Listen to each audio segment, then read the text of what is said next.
ചോറുണ്ണാൻ ഈ ഒരു കറി മാത്രം മതിയാകും. എരിവും പുളിയും ഒക്കെ ചേർന്നുള്ളൊരു കറി ചേമ്പൻ താളിൻ്റെ. വറുത്തരച്ചിട്ടാണ് ഈ ഒരു ചേമ്പൻ താളിൻ്റെ പുളിങ്കറി ഉണ്ടാക്കുന്നത്. പറമ്പിലുള്ള ചേമ്പിൻ്റെയൊക്കെ തണ്ട് വെറുതെ കളയാതെ ഇതുപോലെ ഒന്ന് ചെയ്ത് നോക്കിക്കോളൂ, തീർച്ചയായിട്ടും ഇഷ്ടപ്പെടും. ഇനി എങ്ങനെയാണ് തയ്യാറാക്കി എടുക്കുന്നതെന്ന് നോക്കാം. ചൂട് കട്ടിയുള്ള ഒരു കടായി വെക്കണേ. കുറച്ച് ഐറ്റംസ് ഒന്ന് വറുത്തെടുക്കാനായിട്ടുണ്ട്. 1.5 ടേബിൾ സ്പൂണാണ് മല്ലി ചേർക്കുക. ഇനി ഇതിലോട്ട് വറ്റൽമുളക് ചേർക്കുക. 6-7 എണ്ണം ചേർക്കുക. ഇനി വളരെ കുറച്ചായിട്ട്, അതായത് എണ്ണി ചേർക്കുന്ന പോലെ ചേർക്കണം, കൂടി പോകരുത്. ഉലുവയാണ് ചേർക്കേണ്ടത്. 1/4 സ്പൂണോളം ഉണ്ടാകും. അതേ സ്പൂണിന് തന്നെ, അതായത് 1 ടേബിൾ സ്പൂൺ കടലപ്പരിപ്പാണ് ചേർക്കുന്നത്. ഇതും കൂടുതലായിട്ട് ചേർക്കേണ്ട, 1 ടേബിൾ സ്പൂൺ മതിയാകും, ഞാൻ ഈ പറയുന്ന താളിൻ്റെ അളവനുസരിച്ച്. ഇനി ഇത് തീ കുറച്ചിട്ടുകൊണ്ട് നല്ലവണ്ണം ഇത് വറുത്തെടുക്കണം. നന്നായിട്ട് ഇളക്കി കൊടുക്കുക. എല്ലാ പരിപ്പും ആ ഒരു മല്ലിയൊക്കെ ഒരുപോലെ വറുത്ത് കിട്ടണം. ചെറുതായിട്ടൊന്ന് ചുമന്ന് വരും പരിപ്പൊക്കെ, അതുവരെ വറുത്തെടുക്കണം. പകുതി ഒന്ന് വറുന്നതിന് ശേഷം ഒരു 3-4 കറിവേപ്പില ചേർക്കുക. കറിവേപ്പില ആദ്യമേ ചേർക്കുകയാണെങ്കിൽ ഒരുപാട് അങ്ങ് ഉണങ്ങിയതുപോലെ ആകും. മല്ലിയുടെയും കടലപ്പരിപ്പിൻ്റെയും ഒക്കെ കളറൊക്കെ മാറി വന്നിട്ടുണ്ട്. ഇത്രയും മതിയാകും.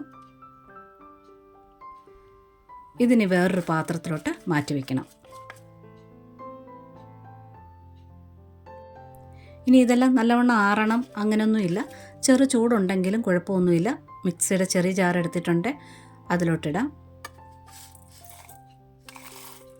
ഇതിൻ്റെ കൂടെ തന്നെ ഒരു 3/4 തവി തേങ്ങ, ഒരുപാട് തേങ്ങയെ അരയ്ക്കേണ്ട, ഒരു 3/4 തവി മതിയാകും, അതുകൂടി ചേർക്കാം. ഇതിന് വെള്ളം ചേർക്കാതെ തന്നെ ആദ്യമേ ഒന്ന് പൊടിച്ചെടുത്തുകൊണ്ട് വരിക. എത്രയും പൊടിക്കാവുന്നോ അത്രയും പൊടിച്ചെടുത്തുകൊണ്ട് വരാം. അതിനുശേഷം അരയാൻ ആവശ്യമുള്ള വെള്ളം ഒഴിക്കുക. നന്നായിട്ട് അരച്ചെടുക്കുക. അപ്പോൾ ആ മുളകും മല്ലിയെല്ലാം ഒരുപോലെ നന്നായിട്ട് അരഞ്ഞ് കിട്ടും. ഇതിനി അങ്ങോട്ട് മാറ്റി വയ്ക്കാം. വീണ്ടും ചട്ടി വെച്ചിട്ടുണ്ട്. കുറച്ച് എണ്ണ ഒഴിക്കുക. വെളിച്ചെണ്ണയോ സൺഫ്ലവർ ഓയിലോ, നല്ലെണ്ണ ഉപയോഗിക്കുന്നവരാണെങ്കിൽ നല്ലെണ്ണ വേണേലും ചേർക്കാം. കുറച്ച് കടുകിട്ടൊന്ന് പൊട്ടി വന്നിട്ടുണ്ട്. ഇനി കുറച്ച് വറ്റൽമുളക് ചേർക്കുക. ഇനി 5 വെളുത്തുള്ളി എടുത്തിട്ടുണ്ട്, ഒന്ന് ചതച്ച് ചേർക്കുക. കുറച്ച് കറിവേപ്പിലയും കൂടി ചേർക്കുക. ഇതിൻ്റെ കൂടെ തന്നെ ചെറുള്ളിയാണ് ചേർക്കുന്നത്. 15 മുതൽ 20 വരെ എണ്ണം ചേർക്കാവുന്നതാണ്. ഇനി ചെറുള്ളി ഒന്ന് വാടി കിട്ടിയാൽ മതി, ഒരുപാടൊന്ന് വഴറ്റിയെടുക്കണ്ട. നന്നായിട്ട് ഇളക്കി കൊടുക്കുക. ചെറുള്ളിക്ക് പകരമായിട്ട് ഒരു സവാളയുടെ പകുതി ചേർത്താൽ മതിയാകും. സവാളയേക്കായി നല്ലത് ചെറുള്ളി തന്നെ ചേർക്കുന്നതാണ്. പറ്റുമെങ്കിൽ ഇങ്ങനെ തന്നെ ചേർക്കുക. ഉള്ളിയൊക്കെ നല്ലവണ്ണം ഒന്ന് ചൂടായി വരുമ്പോഴത്തേൻ്റെ അതിൻ്റെ കളർ വ്യത്യാസം ഉണ്ടാകും, ഒന്ന് വാടി വരും. അത്രയും മാത്രം മതിയാകും, ഒരുപാടൊന്നും വഴറ്റേണ്ട ആവശ്യമില്ല. ഇതായിട്ടുണ്ട്. ഇനി ഇതിലോട്ട് ചേമ്പുത്താൾ ചേർക്കാം. ഞാനിവിടെ വലിയ 2 ചേമ്പുത്താൾ എടുത്തിട്ടുണ്ട്. തൊലിയൊക്കെ ചീകി എടുത്തിട്ടുണ്ട്. ഈ ഒരു കനത്തിലാണ് അരിഞ്ഞിരിക്കുന്നത്. ഇത് വെന്ത് കഴിയുമ്പോൾ കുറച്ചുകൂടെ ഒന്ന് ഒതുങ്ങുമല്ലോ. 2 ചേമ്പുതാളെന്ന് പറഞ്ഞു കഴിഞ്ഞാൽ അളവ് ശരിയാവില്ല, കാരണം വലിപ്പ വ്യത്യാസമുള്ള താളുകളുണ്ടല്ലോ. ഞാനിവിടെ എടുത്തിരിക്കുന്ന ആ ഒരു അരിപ്പ പാത്രം 1 ലിറ്ററിൻ്റെയാണ്. അപ്പോൾ അതിന് ഫുള്ളായിട്ട് എടുത്തിട്ടുണ്ട്. ഇനി കുറച്ച് മഞ്ഞൾപ്പൊടിയുടെ ചേർത്തിട്ട് നന്നായിട്ടൊന്ന് ഇളക്കിയെടുക്കാം. തീ അല്പം ഒന്ന് കൂട്ടി കൊടുത്തേക്കാം. ഈ ഇളക്കുന്ന സമയം കൊണ്ട് ഈ ചേമ്പുതാൾ നല്ലവണ്ണം ഒന്ന് ചൂടാവും. വഴറ്റേണ്ട ഒന്നും ആവശ്യമില്ല, ഈ ഇളക്കുന്ന സമയം മതിയാകും ചൂടാകാൻ. ഇപ്പോൾ ഈ ചട്ടി നിറച്ചുള്ളതുപോലെയൊക്കെ തോന്നുന്നു, നിങ്ങൾക്കറിയാമല്ലോ. നല്ലവണ്ണം ഇത് ഒതുങ്ങി വരും വെന്തതിന് ശേഷം.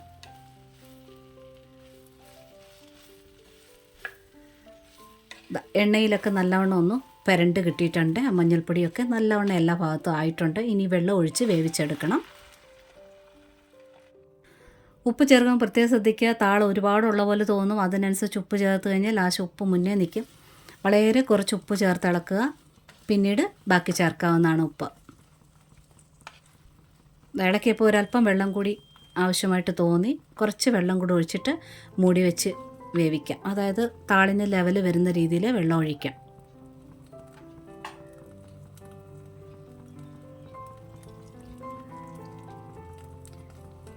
ഇനി തീ അല്പം കൂട്ടി കൊടുത്തുകൊണ്ട് മൂടി വയ്ക്കാം. ഇനി പകുതി വെന്തതിന് ശേഷം വേണം ബാക്കി ചേർക്കാനായിട്ട്. താളൊക്കെ അല്പം ഒന്ന് ഒതുങ്ങിയിട്ടുണ്ട്.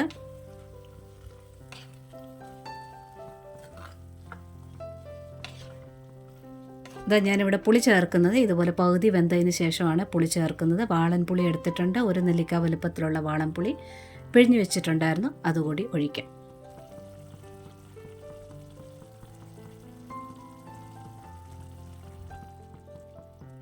ഇനി ഈ പുളിവെള്ളത്തിൽ നന്നായിട്ട് ഒന്നുകൂടി ഒന്ന് വെന്ത് കിട്ടണം. ഏകദേശം ഒരു 3 മിനിറ്റ് നേരത്തോളം ഒന്ന് തിളച്ചോട്ടെ.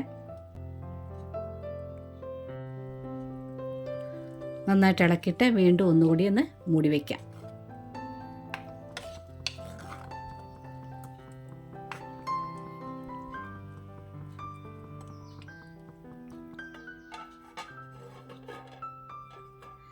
ഇത് കുറച്ചുകൂടി വെന്തിട്ടുണ്ട്, നന്നായിട്ട് ഒതുങ്ങി വന്നിട്ടുണ്ട്.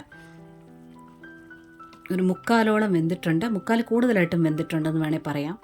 നല്ല സോഫ്റ്റ് ആയിട്ടുണ്ട്.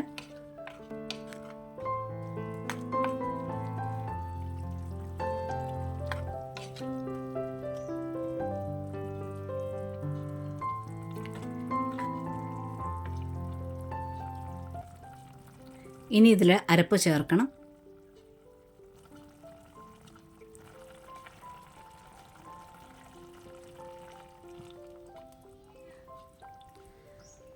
ഇളക്കി നോക്കിയതിന് ശേഷം വെള്ളം ചേർത്താൽ മതിയാകും. കുറച്ചൊന്ന് വറ്റും, അതിനനുസരിച്ച് വെള്ളം ചേർക്കണം. ഇതിൽ അല്പം കൂടി വെള്ളം ചേർക്കാം. ആ മിക്സിയുടെ ജാറിൽ കുറച്ച് വെള്ളം കൂടി ഒഴിച്ച് അതോട് ചേർക്കാം. അപ്പോൾ വെള്ളം എത്രയും വേണോ അത്ര ഒഴിച്ചിട്ടുണ്ട്. അതിന് ശേഷം വേണം ഉപ്പ് ചേർക്കാനായിട്ട്.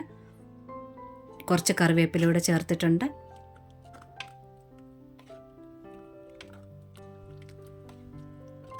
നന്നായിട്ട് മിക്സ് ചെയ്തിട്ട് വീണ്ടും മൂടി വെച്ച് വേവിക്കണം. തീ അല്പം കൂട്ടി കൊടുക്കുക. നല്ലവണ്ണം വെട്ടി തിളച്ചതിന് ശേഷം വേറൊരു ഐറ്റം കൂടി ചേർക്കാനുണ്ട്. ഇതായത് നല്ലവണ്ണം വെട്ടി തിളയ്ക്കാനായിട്ട് തുടങ്ങിയിട്ടുണ്ട്. ഈ സമയത്ത് ചേർക്കേണ്ടത് ഒരല്പം ശർക്കരപ്പൊടിയാണ് ചേർക്കുന്നത്. ഇത്രയും ചേർക്കുന്നുള്ളൂ. നല്ല ബാലൻസ് ആവും. ഇഷ്ടമില്ലാത്തവർക്ക് ഇത് സ്കിപ്പ് ചെയ്യാവുന്നതാണ്. എനിക്കതോടെ ചേർക്കുമ്പോഴാണ് നല്ലൊരു ടേസ്റ്റ് തോന്നാറുള്ളത്. ഓരോരുത്തർക്കും ഓരോ ടേസ്റ്റ് അല്ലേ. നല്ലവണ്ണം വെട്ടി തിളച്ചിട്ട് ഞാനിപ്പം തീ കുറച്ച് വെച്ചു. ഇനി ആ കുറഞ്ഞ തീ തന്നെ ഒരു 6-7 മിനിറ്റ് അങ്ങനെ മൂടി വെച്ചോ തുറന്നോ എങ്ങനെ വേണേലും വേവിച്ചെടുക്കാവുന്നതാണ്. വെന്തിരിക്കുവാണെങ്കിൽ ആ മസാലയൊക്കെ ഒന്ന് പിടിച്ചാൽ മാത്രം മതിയാവും. അതായത് ആ കടലപ്പരിപ്പിനോ ഒരു മല്ലിക്കോ എന്തെങ്കിലുമൊക്കെ പച്ച ടേസ്റ്റ് ഉണ്ടെങ്കിൽ അതൊക്കെ ഒന്ന് മാറണം. അല്പം കറിയൊക്കെ ഒന്ന് കുറുകി വരികയും ചെയ്യും. കടലപ്പരിപ്പൊക്കെ ഓവറായിട്ട് ചേർക്കുകയാണെന്നുണ്ടെങ്കിൽ ഒരുപാട് അങ്ങ് തിക്കാവും കറിക്ക്. ഇങ്ങനെ ഈ ഒരളവ് ചേർക്കുന്നതായിരിക്കും കറക്റ്റായിട്ടുള്ളത്. ഈ ചട്ടി തന്നെ ഇരുന്ന് കഴിഞ്ഞാൽ വീണ്ടും ഇത് കുറുകും. വേറൊരു പാത്രത്തിലോട്ട് മാറ്റി വയ്ക്കുന്നത് നല്ലതായിരിക്കും. ട്രൈ ചെയ്ത് നോക്കുക. ഇഷ്ടപ്പെട്ടിട്ടുണ്ടെങ്കിൽ ലൈക്കും അതുപോലെ കമൻറ്റും ഒക്കെ തന്ന് സപ്പോർട്ട് ചെയ്യാൻ മറന്ന പോലെ. കൂട്ടുകാർക്ക് ഷെയർ ചെയ്ത് കൊടുക്കാനും മറക്കല്ലേ. ഒരുപാട് സ്നേഹത്തോടെ. Thanks for watching.